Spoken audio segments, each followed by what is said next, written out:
Waduh, gimana ini? Hutangku semakin menumpuk. Semua ini karena aku selalu menunda-nunda ketika waktu pembayaran tiba. Andai aku hidup tanpa punya hutang, pasti akan terasa tentram. Tetapi aku pencuri dan penipu handal. Aku harus bisa melakukan sesuatu. Repol, keluar! Aku tahu kamu ada di dalam rumah. Cepat bayar hutang kamu. Saya nunggu di depan rumah. Aduh, orang itu datang lagi. Kemarin aku udah janji bayar hari ini, tapi aku nggak punya uang. Keluar, jangan sembunyi. Punya hutang itu dibayar, bukannya kabur-kaburan seperti ini. Ah, berisik. Aku nggak punya uang. Aku teringat pada sesuatu. Bu Iyong, dia tetangga yang kaya raya. Banyak barang-barang berharga di rumahnya. Aku harus bisa masuk ke rumah Bu Iyong. Tetapi dengan cara apa ya? Supaya Bu Iyong gak curiga sama aku. Sepertinya akan masuk akal. Aku pakai cadar aja dan berpura-pura menjadi Uhti. Cadar ini akan memudahkan rencanaku. Tapi aku harus beli pakaian wanita muslim supaya penjualnya gak curiga. Aku harus gimana ya? Ah, bodo amat. Kalau penjualnya nanya, bilang aja hadiah buat istri. Aku kan gak punya istri. Udahlah, langsung ke pasar aja. Sore nanti aku datang ke rumah Bu Iyong untuk melihat-lihat keadaan rumah dia.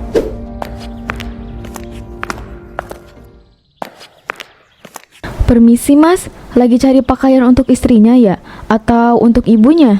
Aku lagi cari pakaian muslim untuk istriku, tapi aku sedikit kebingungan. Semua pakaian di sini terlihat bagus.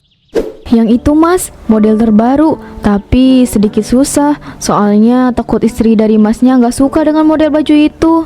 Gak apa-apa, istri aku suka dengan yang aku berikan. Pasti dia akan menerima baju itu. Tunggu sebentar ya mas, saya akan ambilkan dan langsung membungkus rapi bajunya. Reval bukan hanya sekedar membeli cadar dan pakaian wanita. Reval juga melakukan pengamatan yang mendalam terhadap wanita yang ada di toko tersebut. Bagaimana cara mereka bergerak dan berbicara agar tidak terdeteksi sebagai laki-laki. Aku harus seperti mereka, terlihat anggun, suara yang lembut dengan tutur kata yang baik.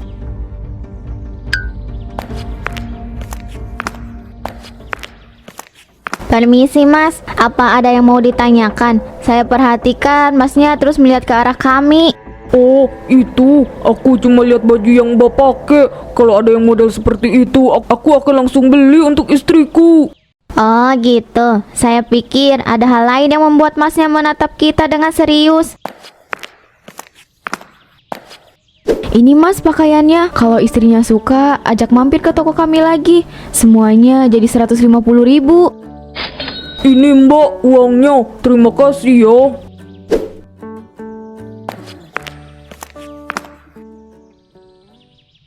Dengan menggunakan penampilan tersebut, Rival mendekati rumah Bu Iyong pada suatu sore. Rival berpura-pura datang untuk menawarkan barang dagangannya, beralasan ingin mencari pekerjaan. Permisi Bu, aku jual kipas angin ini. Uangnya akan aku pakai untuk keluar kota. Di luar kota nanti aku mau cari pekerjaan. Kipas angin ini pasti sangat berguna buat kamu. Saya gak mau beli kipas ini. Kenapa Bu? Padahal aku sangat berharap Ibu beli kipas angin ini. Tapi nggak apa-apa deh, aku akan menjual kipas ini ke orang lain. Bukannya saya gak mau beli, belakangan ini cuaca sangat panas. Lebih baik kamu pakai kipas ini untuk di rumah. Ikut saya masuk ke dalam, kita ngobrol-ngobrol di ruang tamu. Ayo ikut saya masuk. Saya gak tega kalau harus melihat kamu kesulitan seperti ini. Saya izinkan kamu masuk ke dalam rumah. Ayo ikut saya.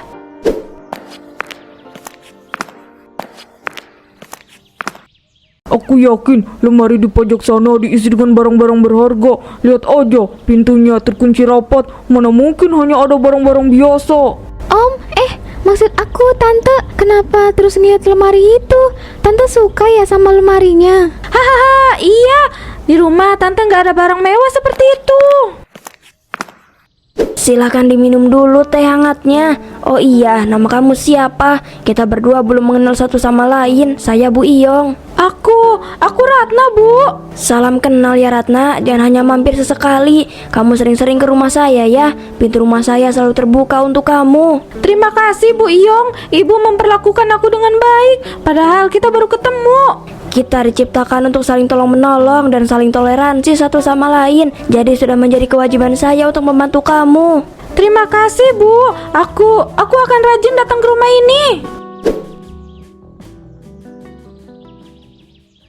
Hahaha, akhirnya aku berhasil mengelabui ibu bodoh itu.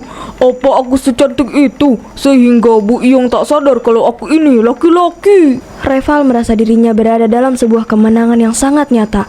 Reval menganggap dirinya sangat hebat. Ia dengan mudah mengelabui banyak orang dengan segala cara dan penyamarannya. Rencana yang hanya beberapa hari ini ia susun, ia anggap akan berhasil dalam waktu yang dekat. Aku nggak sabar menunggu hari esok. Setelah mendapatkan apa yang aku mau, aku akan membayar semua hutang yang aku punya. Aku akan menjadi kaya raya. Semua orang harus tahu aku akan hidup tenang tanpa memiliki hutang kepada siapapun. Hahaha, aku hebat. Aku emang ahli dalam melakukan penipuan terhadap orang-orang polos yang ada di kota ini. Ya, tadi ada Ratna, wanita bercadar yang lagi kesulitan. Karena ibu kasihan sama dia, ibu bawa aja ke rumah. Bu, ibu harus bisa menjaga rumah ini kalau ayah lagi kerja. Jangan berani bawa orang asing ke rumah kita. Ibu ngerasa kasihan ya, Ratna lagi mencari pekerjaan. Dia aja mau jual barang-barang yang ada di rumahnya. Bu, kalian berdua ketemu untuk pertama kalinya kan? Terus ibu langsung menilai kehidupan wanita itu sangat sulit.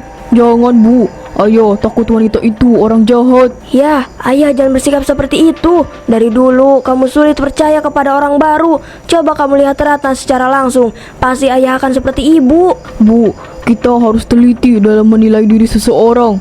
Kalau ibu hanya menilai dari cara dia berpakaian, sama aja bohong. Pakaian itu bukan acuan utama dalam menilai seseorang, karena orang tersebut tidak mungkin berperilaku atau bersikap sesuai pakaian yang ia kenakan. Benar kata ayah, kita harus hati-hati.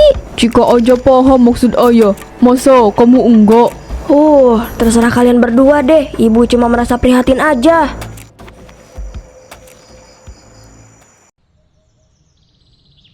Ratna, saya mau masak dulu. Kamu tunggu di sini sebentar ya. Saya gak akan lama kok. Iya Bu Iyong, aku bakal nunggu di sini. Ini kesempatan yang bagus untuk mencuri barang berharga. Aku akan mulai dari lemari yang ada di ujung sana. Kira-kira ada apa ya? Bu Iyong sibuk di dapur. Aku harus melakukan ini dengan cepat. Tapi aku nggak boleh gegabah, apalagi berisik.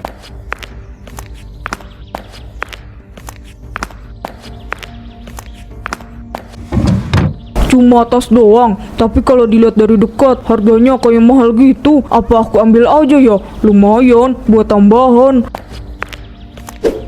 Aku nggak mungkin cuma ambil tas ini. Aku harus pergi ke kamar Bu Iyong.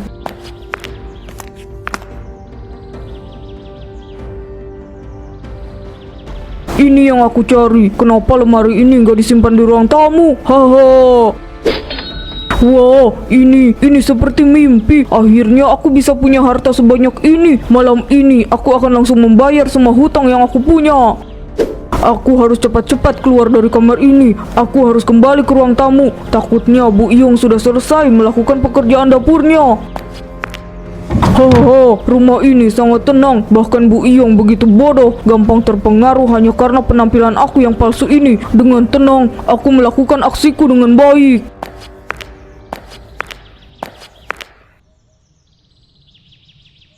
Tante bercadar itu kayak mondar-mandir di ruang tamu ya? Masa iya dia mau lihat lemari punya ibu?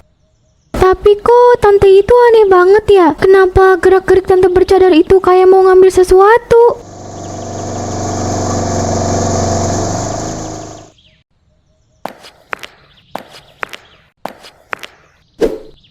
Cika, kamu main sendiri. Ibu di mana? Apa ibu lagi masak? Ayah kok udah pulang? Ini kan masih siang. Ayah nggak kerja ya? Kerja dong. Jadwal ayah minggu ini kebagian shift malam. Jadi ayah bisa pulang pagi-pagi. Oh gitu. Cika, ada apa? Dari tadi kamu itu liatin jendela rumah terus. Di ruang tamu ada orang ya? Iya ayah, di dalam ada tante yang memakai cadar. Tante itu datang ke rumah kita lagi. Dia datang ke rumah kita lagi? Dari kapan wanita itu datang? Dari tadi ayah, tante itu datang pagi-pagi banget. Terus tante itu juga aneh banget. Dia mondar-mandir di ruang tamu. Mondar-mandir gimana Cika? Apa wanita itu melakukan sesuatu yang aneh? Ayah, ayo kita temui ibu di dapur. Aku harus ngomong sama ibu. Iya Cika, ayo bangun nak.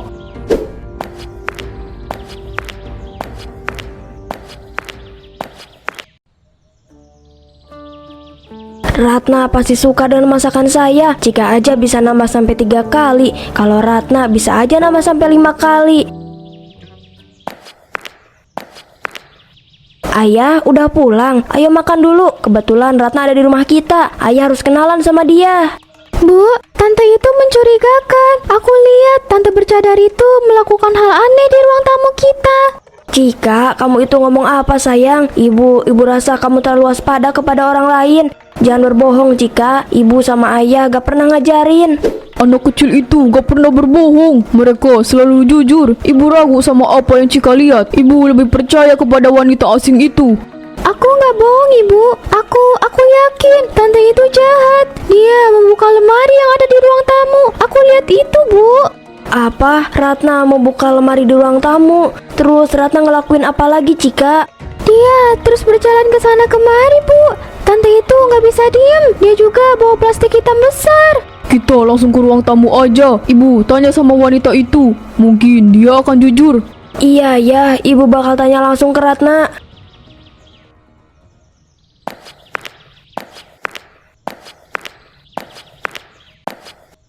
Ayah, coba kamu periksa setiap ruangan rumah kita. Ibu di sini, ibu akan bertanya beberapa hal kepada Ratna.